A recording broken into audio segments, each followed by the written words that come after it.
नमस्कार दोस्तों, धर्म रहस्य चैनल पर आपका एक बार फिर से स्वागत है। आज हम एक ऐसे अनुभव को लेंगे जो कि एक साधिका से संबंधित है और साधिका ने इस बारे में कुछ जो भी उनके अनुभव हुए हैं उन्हें लिखकर पत्र के माध्यम से भेजा है। तो चलिए पढ़ते हैं इनके पत्र को और जानते हैं इस अनुभव के विषय में। प्रणाम गुरुदेव, मैं आपको एक स्वप्न बताना चाहती हूँ जो मैंने 2 दिन पहले यानी कि उस समय के हिसाब से 28 मार्च को देखा था। गुरु जी, इस समय मेरे घर के कुछ लोग काम से बाहर गए हैं, तो मैं नीचे वाले फ्लोर में सोती हूँ क्योंकि नीचे वाले फ्लोर में ही मेरा कमरा है और नीचे और कोई नहीं। तो मम्मी ने कहा कि मैं भी ऊपर वाले फ्लोर में सो जाऊं, तो मैं ऊपर वाले फ्लोर पर सो गई। मैं रात में स्वप्न में देखा कि जैसे नीचे वाले फ्लोर से घुंघरुओं की आवाज आ रही है और कोई कुछ कह रहा है। मैंने मम्मी से कहा कि देखो, नीचे से घुंघरुओं की आवाजें आ रही है।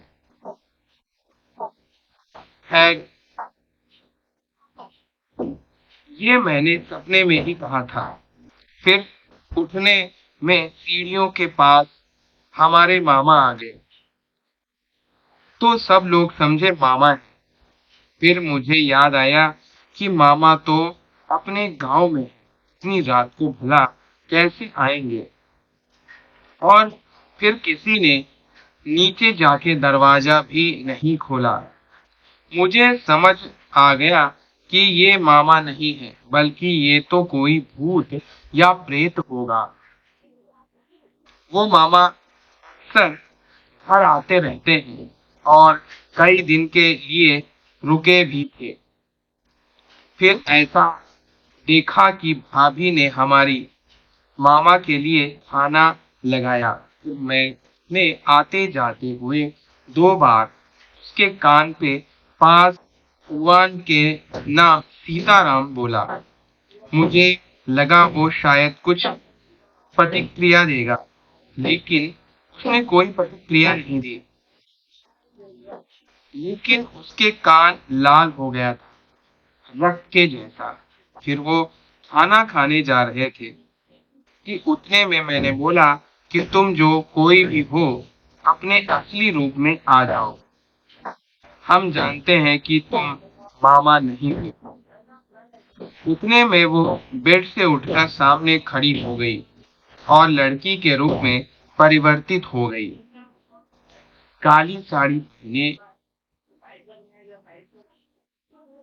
और उसने कहा कि मेरा यही असली रूप, मैं पिशाचिनी हूँ। उतने में उसने 2 और लड़कियों को बुलाया जो भूतनी जैसी लग रही थी और उस पिशाचिनी के कान तक आती थी, दोनों ही लंबाई के मामले में।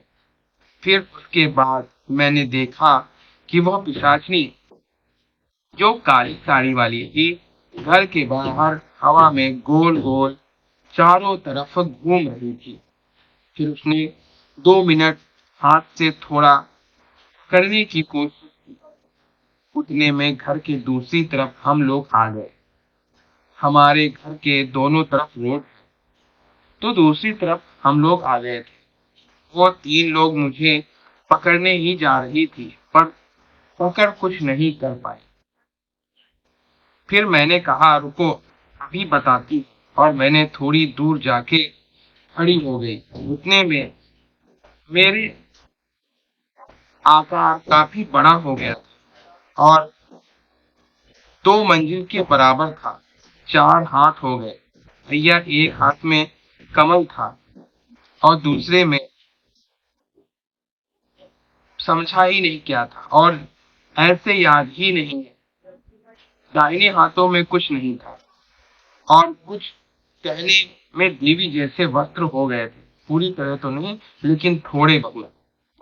तो मेरे ये रूप देखकर पिशाचिनी के दोनों तरफ जो भूतनी खड़ी थी, दोनों वो बहुत ज्यादा डर गईं और उनके चेहरे पे डर साफ दिख रहा था।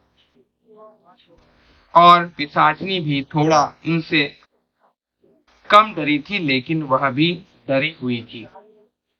फिर जैसे ही कोई व्यक्ति पैर से पत्थरों को कुछ दूर फेंकता है, मैंने भी एक एक करके उन तीनों, दो भूतनी और एक पिशाचिनी को अपने दाहिने पैर से लगभग आधे किलोमीटर की दूरी तक फेंक दिया। गुरुजी, फिर सपना खत्म हो गया और मेरी आंखें खुल गईं। तब रात के 2:30 बज रहे थे। मैं डर गई थी पिशाचिनी का सोचकर। अब मैंने सोचा कि सुबह जब उजाला हो जाएगा तभी नीचे जाएंगे और जो भी थोड़ा बहुत पूजा करना है तब करेंगे। और सुबह के समय पूजा करने के बाद मैंने घर के मुख्य दरवाजे के दोनों तरफ दीवार पे कुमकुम से स्वस्तिक का चिन्ह भी बना दिया था।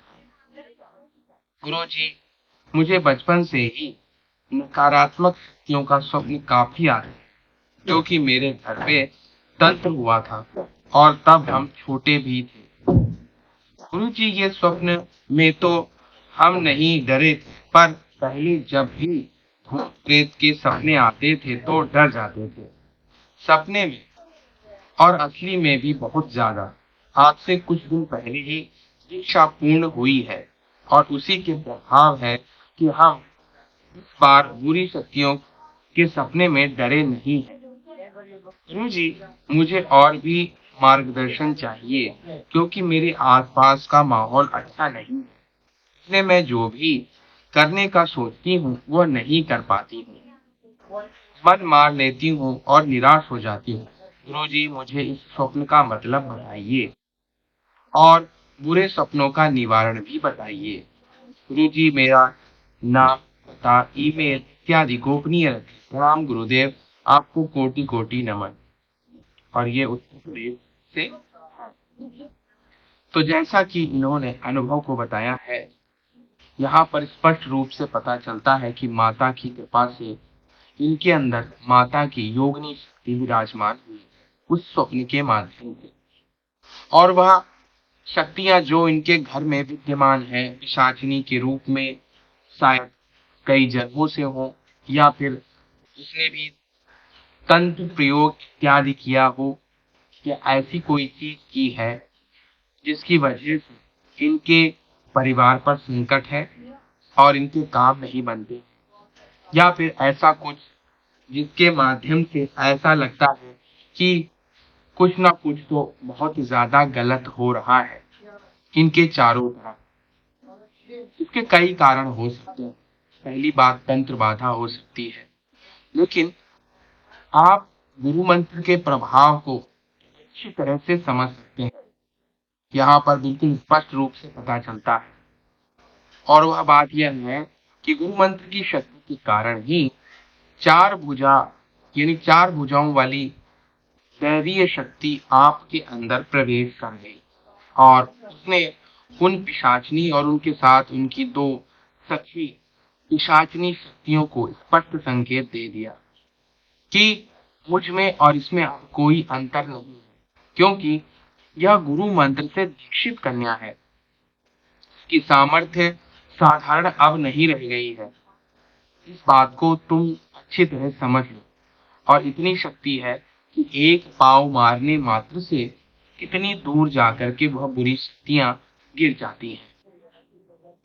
इस बात को ध्यान देते हुए और समझते हुए कि माता आपके साथ है, आपको आप गुरु मंत्र का अनिवार्य रूप से आजीवन जाप करना चाहिए। धीरे धीरे घर परिवार इत्यादि की सभी समस्याएं खत्म हो जाएंगी, माता की कृपा प्राप्त होगी, अद्भुत कल्याण होगा। और जो भी आपके मन में प्रश्न है, जिनकी वजह से आप समझती हैं कि आपके बिगड़े काम नहीं बनते हैं, उन्हीं कामों को निष्ठा पूर्वक कीजिए। विश्वास रखिए कि आपके साथ माता है, आपका गुरु मंत्र है, आपके गुरु की ऊर्जा और शक्तियां उस सामर्थ्य को करने में सक्षम है।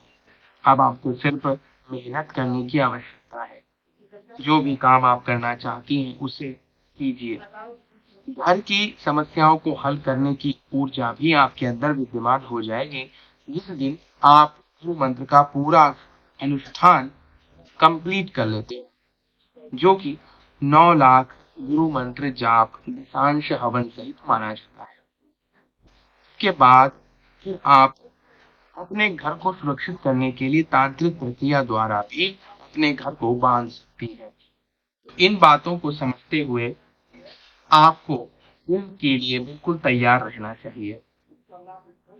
और अगर इस तरह पिशाचनी दिखती है तो या तो वह आपके बलाबल सामर्थ्य शक्ति का जो ऊर्जा गुरु मंत्र की है को प्राप्त करने के बाद आपके जीवन में कितनी शक्तियां आपको प्राप्त हुई है यह जानने के लिए आई और वह यह जान चुकी है कि अब यह कोई साधारण क्रिया नहीं थी। कोई भी साधक या साधिका जो गुरु मंत्र को एक बार सुन लेते हैं की सामर्थ्य अद्भुत हो जाती है। उन्हें स्वयं नहीं पता होता कि वह कितने अधिक सामर्थ्यवान अंदर से ऊर्जावान बन चुके हैं।